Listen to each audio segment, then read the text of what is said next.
Hey guys, Silver Rails back with you here for part two of my first submission to PCGS.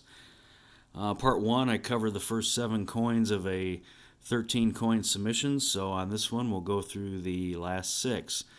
As a quick review, I went ahead and graded these coins myself just to see how I did against PCGS.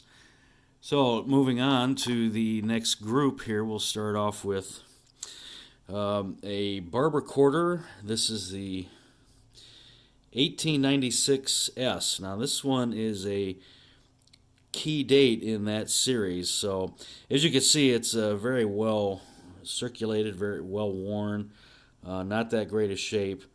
But again, being one of the key dates, it carries a fairly good premium on it, so I figured it would be worth getting graded. Let's see if I can get that in focus a little better here. There we go. As you can see, plenty of wear marks on the obverse. Many of the details worn away.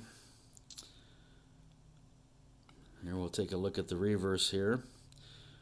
Same issue on the back. Most of the eagle's feathers worn away. The E pluribus unum all but gone. There's the S mint mark down there below the eagle's tail feathers.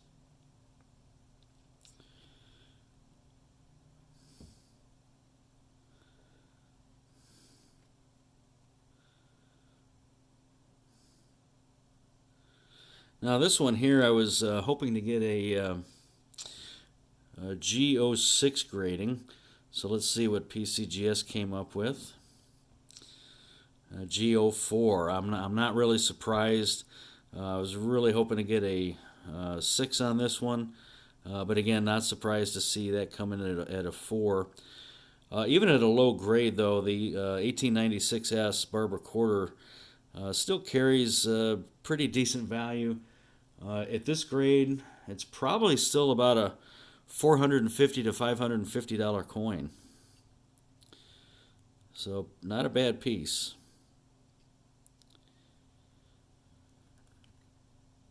I've noticed in the very high grades of this can get into the thousands and tens of thousands at the very high grades. Let's see, up next we have, okay, this is the oldest coin I have in the collection. A 1795 flowing hair $50. Now it appears as if it's pretty well worn, but I think a lot of that is due to the weakness of the strike, because the details of the stars is still pretty decent. Liberty is still pretty strong. The date is still pretty good, pretty strong as well. This one I had a little trouble trying to grade myself. As you can see, fair amount of scratches there in the obverse, in the fields. Now I was especially concerned with this one because on the reverse, now you'll see that there's some gouge marks going through the eagle. I thought for sure this was going to get a details grade. Now, when I sent these through the local coin shop owner, he looked at this and he said, no, that's not damage. He said that he referred to these as die adjustment marks. He said it was very prevalent for coins in that era. Now, I don't really exactly know what that means, die adjustment marks. I'd really be curious as to what you guys think about that, or what exactly that means, or what would cause that. As you can see, the gouges are easily noticeable for the naked eye. Now, in this one here, I guess this one at a VG10. So let's see what PCGS had to say. VG10, so one of the few I got right on the nose. So no surprises on this one. Obviously, they must have agreed with the coin dealer that those gouges there on the back are die adjustment marks.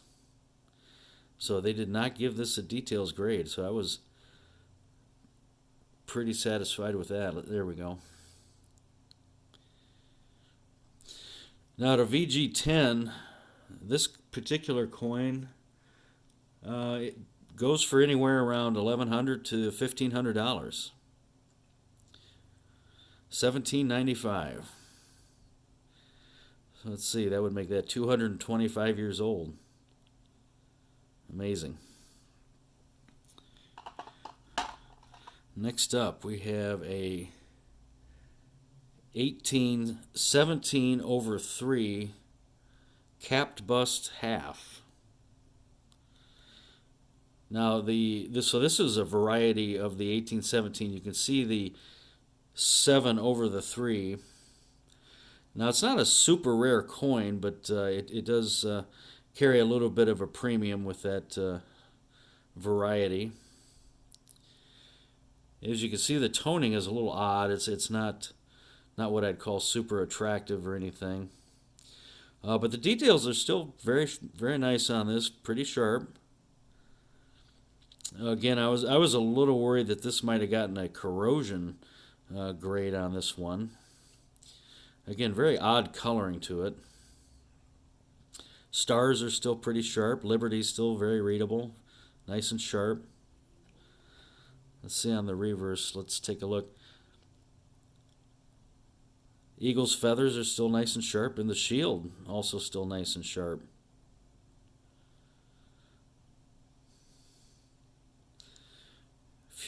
Couple little scratches in the fields there, not too bad.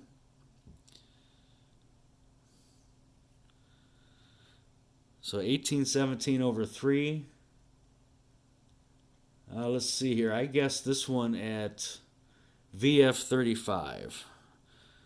So let's see what PCGS said. XF45. Wow. So again, they came in a little better than what I had predicted. Nice little surprise there.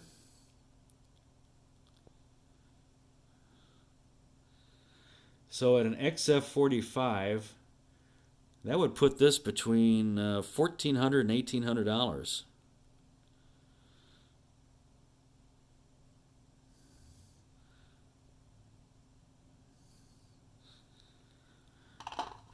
Next up, we have a 1877S Liberty seated $50. Zoom in a little tighter there. Still very nice shape. We've got some scratches over there in the field over to the left, but not too bad. Toning is a little not all that attractive, but not too bad. The details in the hair are still pretty sharp. Shield is very nice. Let's see on the reverse. Now I'm not sure what that darkness, if that's just toning or what that is, but as you can see, the details in the eagle and the shield are very nice, still very sharp. There you can see the S-mint mark down there below the eagle's talons.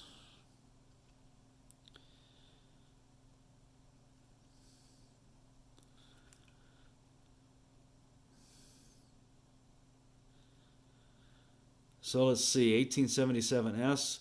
I guess this one at AU53. I guess the odd toning and maybe that discoloration on the back might knock this one down. So let's see what they gave us.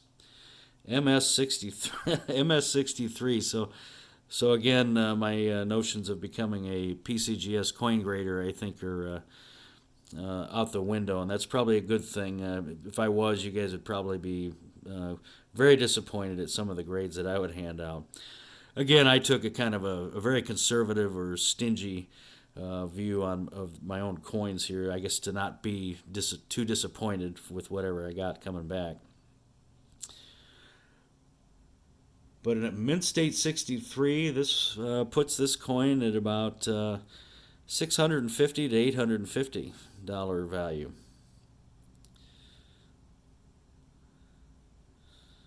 So pretty nice looking piece.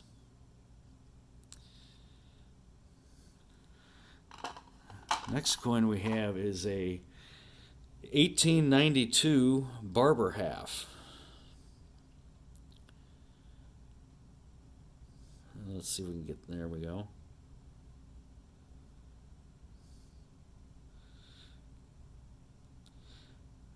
A few little nick marks on the cheek, but not too bad.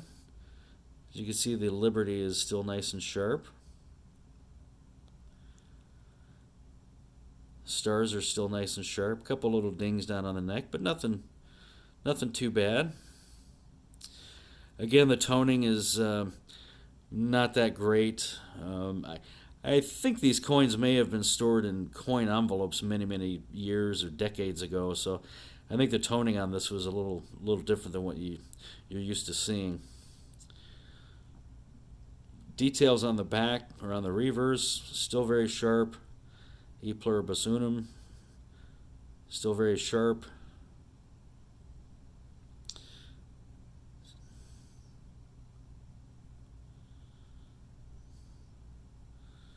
Again, another nice looking coin.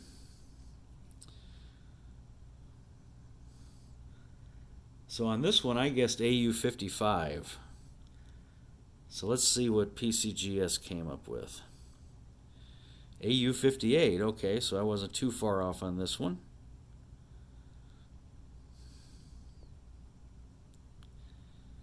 Oop. So at an AU58, that puts this at about a $350 to $500 coin.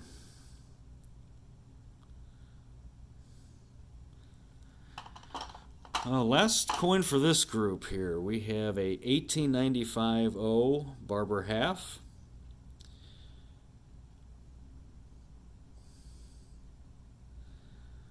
Now this one here is still pretty good shape. If I can get that to focus, there we go. A few little dings in on the neck. Coloration is not too good. The Liberty has got a little bit of wear to it, but not too bad. Just barely noticeable. The reverse. Now the reverse still looks pretty good here. We've got E pluribus unum, still very readable. Nice detail with the arrows. There you can see the O mint mark down there beneath the eagle's tail feathers.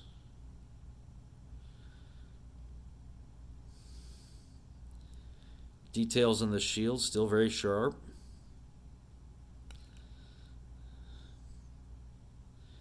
Now this one here I graded, I think the coloring threw me off on this one here. Again, I thought this might get a much lower grade. I really lowballed this one and guessed a VF30.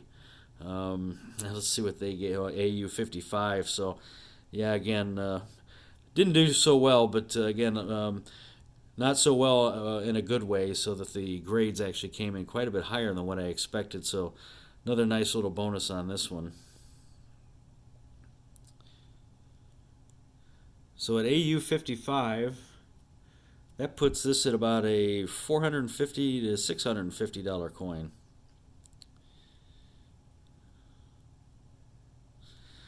So that wraps up the end of my first submission to PCGS.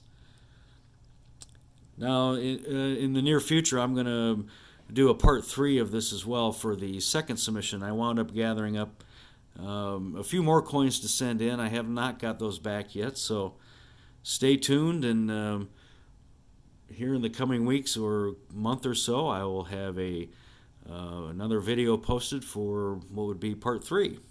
So thanks for watching.